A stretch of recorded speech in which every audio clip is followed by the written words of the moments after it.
சும்மா நினைச்சிங்களா எல்லாம்? இப்ப நான் சொல்றது சும்மா நினைக்கிறீங்களா? இந்த பாருங்க, அவங்க என்ன சொல்றாங்கன்னு கேளுங்க.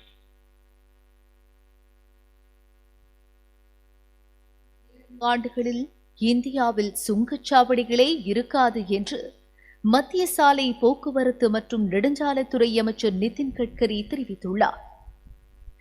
நிகழ்ச்சி ஒன்றில் பேசிய அவர், வாகனங்களில் பொருத்தப்படும் GPS கருவி மூலம் சுங்க கட்டணம் வசூலிக்கும் முறையை மத்திய அரசு இறுதி செய்துள்ளதாக கூறினார். ரஷ்ய அரசின் ஒத்துழைப்புடன் இந்த திட்டம் செயல்படுத்தப்பட இருப்பதாகவும் குறிப்பிட்டார். அவங்க பேசி முடிக்கிறதுக்குள்ள நம்ம சர்வீஸ் முடிஞ்சிடும். அவங்க என்ன சொல்ல வராங்கன்னா, ரோட்வேஸ் முழுக்க அண்டர் த கண்ட்ரோல் ஆஃப் சேட்டிலைட்டுக்கு போகுது.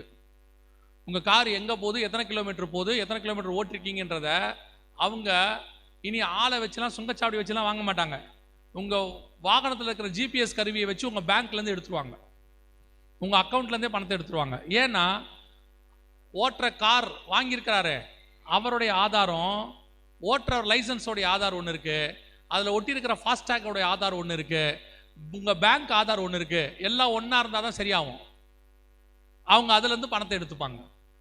அதோட அர்த்தம் என்ன தெரியுமா? ஃப்ளைட்டில் போனாலும் நீங்கள் அவங்க கண்ட்ரோலில் இருப்பீங்க, ட்ரெயினில் போனாலும் அவங்க கண்ட்ரோலில் இருப்பீங்க, ரோட்டில் போனாலும் கண்ட்ரோலில் இருப்பீங்க.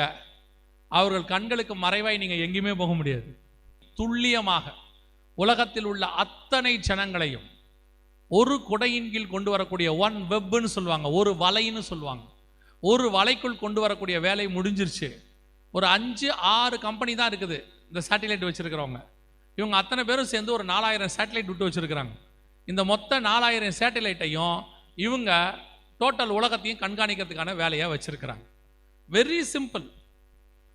இப்போ கொஞ்சம் கொஞ்சமாக வீட்டுக்கு வெளியே உங்களை கண்காணிக்கிறாங்களா? இது எல்லாமே வீட்டுக்கு வெளியே போனீங்கன்னா இவ்வளவு நடக்குது. வீட்டை விட்டு வெளியே காலை வச்சுட்டீங்கன்னா அமெரிக்காவில் 12 செகண்டுக்கு ஒரு கேமரா உங்களை வாட்ச் பண்ணுது. ஏதாவது ஒரு கேமரா உங்களை ரோட்டில் 12 செகண்டுக்கு ஒன்ஸ் வாட்ச் பண்ணிகிட்டே இருக்கும், எந்த ரோட்டுக்கு போனாலும்.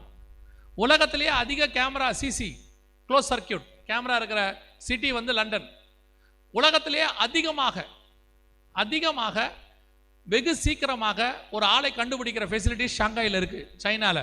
இது எல்லாத்தை விட அதிக மக்களை முகத்தை ஃபேஸ் ரெகக்னேஷன் சிஸ்டம்னு சொல்லுவாங்க, முகத்தை வச்சு கண்டுபிடிக்கிற சிஸ்டம் உலகத்திலேயே மிகப்பெரிய சிஸ்டம் இந்தியாவில் தான் இருக்குது. அதில் தமிழ்நாடு நம்பர் 1ல் இருக்கு. எல்லா இடத்துலையும் கேமரா சிஸ்டம் வச்சிருக்கிறாங்க. இது இப்போதைக்கு நமக்கு நன்மை மாதிரி இருக்குது. எதுக்கு சொல்கிறாங்கன்னா, ட்ராவலுக்கு, தப்பாக வண்டி ஓட்டுறவங்களுக்கு, இவங்களெல்லாம் கண்டுபிடிக்கிறதுக்கு, அவங்க வந்து ஒழுங்காக ஃபாலோ பண்ணுறதுக்கு வச்சுருக்குறோன்னு சொல்கிறாங்க. இது பின்னாட்களில் வேறையா மாறும். இதெல்லாம் வீட்டுக்கு வெளியே, வீட்டுக்கு உள்ள பாருங்க. நீங்கள் ஒரு காலகட்டம் வரைக்கும் வைஃபைனா என்னன்னே உங்களுக்கு தெரியாது. ஒரு ஏரியாவில் ஒரு வைஃபை இருக்கிறதே பெரிய விஷயம். ஒரு ஷாப்பிங் மாலில் ஒன்று இருக்கிறது பெரிய விஷயம். ஒரு ரயில்வே ஸ்டேஷன்லேயோ ஏர்போர்ட்லேயோ ஒன்று இருக்கிறது பெரிய விஷயம். இப்போ வீட்டுக்கு வீடு என்ன இருக்குது?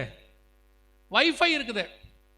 இப்போ உங்கள் வீட்டில் ஓடிடி அல்லது உங்கள் டிவி சேனல்ஸ் அத்தனையும் எதில் கனெக்ட் ஆகிருக்குது? வைஃபையில் கனெக்ட் ஆகிருக்குது. இப்போ உங்கள் செல்ஃபோனையும் அதில் கனெக்ட் பண்ணிக்கலாம், மொபைல் டேட்டா இருக்குது. இப்போ நீங்கள் என்ன நினச்சிட்டு இருக்கிறீங்கன்னா, எல்லாத்துலேயும் ரிமோட்டில் ஆப்ரேட் பண்ணிட்டு இருக்கிறீங்க, கரெக்ட் தானே? இப்போ உங்கள் ரிமோட்டில் வாய்ஸ் கண்ட்ரோல்னு ஒன்று இருக்குது. வாய்ஸ்லேயே நீங்கள் என்ன செய்யலாம்? எல்லாத்தையும் செய்யலாம். இப்போ இன்னும் கொஞ்சமாக வீட்டுக்குள்ளே வைஃபையை கொண்டாந்துட்டாங்க. இனி வீட்டுக்குள்ளேயே உங்களை கண்காணிக்க போகிறாங்க. உங்கள் வீட்டில் இருக்கிற டிவி உங்களை கண்காணிக்கும், உங்கள் வீட்டில் இருக்கக்கூடியதான ஸ்மார்ட் ஃபோன் உங்களை கண்காணிக்கும். உங்கள் வீடை வந்து ஸ்மார்ட் ஹோமாக மாற்றிக்கிட்டு இருக்கிறாங்க கொஞ்சம் கொஞ்சமாக, அவங்களுக்கு தெரியாமலேயே. வைஃபைனா என்ன? உங்களை ஏதோ ஒன்று கண்காணிக்குது, அவ்வளோதான். உங்கள் ஃபோனையோ உங்களையோ கண்காணிக்குது. இனி போக போக உங்கள் வீடு ஸ்மார்ட் ஹோமாக மாறிக்கிட்டு இருக்கு. மனுஷன் மிஷினோட பேச ஆரம்பிச்சிருக்கிறான். உங்களுடைய லைட் ஆன் பண்ணுறது, ஃபேன் ஆன் பண்ணுறது, டிவி ஆஃப் பண்ணுறது எல்லாம் வாய்ஸ் கண்ட்ரோலில் போயிட்டு இருக்குது. இன்னும் ஒரு வருஷம் தான் உங்களை வீட்டுக்குள்ளேயே கண்காணிக்க தொடங்கிடுவாங்க. நீங்கள் என்ன பேசுகிறீங்கன்னு உங்கள் டிவி கேட்கும். இப்போ டிவி என்ன பேசுதுன்னு நீங்கள் கேட்குறீங்க, பாக்கியலட்சுமி என்ன சொல்லுதுன்னு கேட்குறீங்களா? சிரிக்கிறீங்க, தெரியுது உங்களுக்கு. இப்போ நீங்கள் என்ன சொல்கிறீங்கன்றத பாக்கியலட்சுமி கேட்கும். விஷயம் அவ்வளோதான். இந்த வாகனம் வந்து ரோட்டில் நிற்கிது, இது ரோட்டில் நிற்கிது. இந்த காரை அவங்க எவ்வளோ அழகாக ஃபோக்கஸ் பண்ணி நம்பரை ஃபோக்கஸ் பண்ணியிருக்கிறாங்க பாருங்க. இப்போ வந்து இந்த சிட்டிக்கு மேலே ஒரு சேட்டிலைட் இருக்குது. இந்த சேட்டிலைட்டில் உங்கள் நம்பரை போட்டாச்சுன்னா, உங்கள் ஆதார் நம்பரையோ உங்களோட செல்ஃபோன் நம்பரையோ போட்டாச்சுன்னா, நீங்கள் எங்கே இருக்கிறீங்கன்னா அந்த சிட்டியில் அதை தேடும். தேடி ஒரு செகண்டுக்குள்ளே உங்கள் பக்கத்தில் வந்து நின்றோம். நீங்கள் எங்கே இருக்கிறீங்கன்னு காட்டி கொடுத்துரும். இப்போ அவர் ரோட்டில் நடந்து போகிற ஒருத்தர் என்ன சாப்பிட்றாருங்கிற வரைக்கும் நீங்கள் பார்க்க முடியும். இது இப்போ உள்ள டெக்னாலஜி இல்லை, 3 வருஷத்துக்கு முன்னாடி உள்ளது, கொரோனாவுக்கு முன்னாடி உள்ளது. இப்போ இன்னும் அட்வான்ஸ்டு. ரோட்ல நடந்து போற ஒரு ஆளு என்ன சாப்பிட்றாங்கன்ற வரைக்கும் பார்க்க முடியும். இது இவங்க என்ன பண்ணாங்க, எல்லாத்துக்குள்ளேயும் ஆதாரோட எண்ணெய்னா இது மாதிரி நம்ம தான் செய்யறோம்னு நினைக்காதீங்க. நம்ம ரொம்ப லேட்டா செய்யறோம். 1995ல இருந்து எல்லா நாடும் செஞ்சிருச்சு. மலேசியாவில் ஆரம்பிச்சு ஒவ்வொருத்தருக்கும் ஒவ்வொரு ட்ராப் வச்சாங்க பிடிக்கிறதுக்கு. இப்போ நம்மளுக்கு கேஸ் மானியம்னாங்கல்ல, அமெரிக்காவில் இன்சூரன்ஸ்னாங்க. ஏன்னா அமெரிக்கா முழுக்க இன்சூரன்ஸை நம்பி இருக்குது. எல்லாமே இன்சூரன்ஸ் தான். அவன் இன்சூரன்ஸ் இல்லாட்டி செத்துருவான் அமெரிக்கா. உடனே சொன்னாங்க, நீங்க ஐசி நம்பர் இருந்தால் தான் உங்களுக்கு இன்சூரன்ஸ். ஓடி போய் அத்தனை பேர் ஐசி வாங்கிட்டான், வேலை முடிஞ்சு. இந்த மாதிரி ஒவ்வொரு நாட்டிலையும் ஒவ்வொன்றா வச்சு ஐசி நம்பர் உலகளாவிய ஒரு நம்பர் சிஸ்டம் கொடுத்தாச்சு. இப்போ ஒன் கார்டு, ஒரு நாடு ஒரு திட்டம் வரப்போகிறது. இல்லை, ஆல்ரெடி ரெடி ஆயிருச்சு.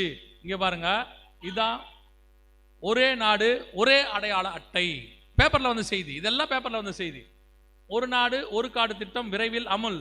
2018 2019 ஆதார், பாஸ்போர்ட், வங்கி கணக்கு, வாகன ஓட்டுநர் உரிமை உள்ளிட்ட ஒரே அடையாள அட்டையை மாற்றிய சாத்தியக்கூறுகள் உருவாகி உள்ளன இல்ல, ஃபினிஷ், வேலை முடிஞ்சு. இதெல்லாம் செஞ்சு 2019 முடிச்சு 2020 கொடுக்கலான்னு நினைக்கும் போது நடுவில் என்ன வந்துருச்சு, கொரோனா உள்ள வந்துருச்சு. கொரோனாவை முடியும் போது செஞ்சாங்க, அன்ரிசர்வ்ட் கம்பார்ட்மெண்ட்டே தூக்க போறோம். நாங்க ஞாபகம் இருக்குதா? அன்ரிசர்வ்ட் கம்பார்ட்மெண்ட்டே தூக்க போறோம், ஒன்லி ரிசர்வேஷன் கம்பார்ட்மெண்ட். ஒன்லி ரிசர்வ்னா என்ன அர்த்தம் தெரியுமா? நீங்க அத்தனை பேரும் முன்பதிவு செய்யணும். முன்பதிவு செய்யணும்னா என்ன வேணும் தெரியுமா? ஆதார் நம்பர் வேணும். ஆதார் நம்பர் இருந்தால் தான் ட்ரெயினில் நீங்க போக முடியும். அடுத்து என்ன பண்ணுவாங்க தெரியுமா? ட்ரெயினில் செக்கிங் நடக்கும். எப்படி நடத்துவாங்க? இப்போ நீங்க ரேஷன் கடைக்கு போன உடனே உங்களை என்ன பண்றாங்க, கை வைக்க சொல்றாங்களா? எல்லா இடத்துலையும் முந்தியெல்லாம் புக்கு கொடுத்தாலே போதும், ஒரு கேள்வி கேட்க மாட்டாங்க. இப்போ அப்படி இல்லை, கார்டு கொடுத்தாலும் என்ன பண்ணணும்? ஏன் கை வைக்கிறீங்க? கை வைக்கிறதுக்கு நோக்கம் என்ன? உங்க கை வச்ச உடனே உங்களுடைய ஆதார் நம்பரும் கைரேகையும் ஒன்னாயிடும். உங்க இந்த கை விரலுக்குரியவரும் இந்த இதுலயும் ஆதார் நம்பரும் அந்த ஆதார் நம்பருக்கு ஒத்த ரேஷன் கார்டாங்கிறத அதை காட்டிடுவாங்க. வேற யாராவது வச்சா எடுக்காது. உங்க கார்டை கொடுத்து வேற யாராவது கைரேகை வச்சா எடுக்காது. இப்போ 3ஐயும் ஒன்னாக்கிட்டாச்சு. இப்போ அதே மாதிரி தான் ட்ரெயினில் போகும்போது நான் ரிசர்வ்டு டிக்கெட்டு காட்டினீங்கன்னா அவர் பாக்கெட்டில் இப்படி ஒரு கருவி வச்சிருப்பாரு, செல்போன் மாதிரி. எடுத்து அப்படி நீட்டுவார். கையை வச்ச உடனே உங்க டிக்கெட் நம்பர்ல பதிவு பண்ணியிருக்க ஆதார் நம்பரும் உங்க கைரேகைக்குரிய நம்பரும் ஒரே நம்பரான்னு பார்ப்பாங்க. இல்லைன்னா உங்களை அடுத்த ஸ்டேஷனில், போலீஸ் ஸ்டேஷனில் பிடிச்சி கொடுத்துருவாங்க. ஏன்னா நீங்க போர்ஜரி பண்றீங்கன்னு அர்த்தமாயிடும். அதுக்கான வேலைகள்லாம் முடிஞ்சிருச்சு.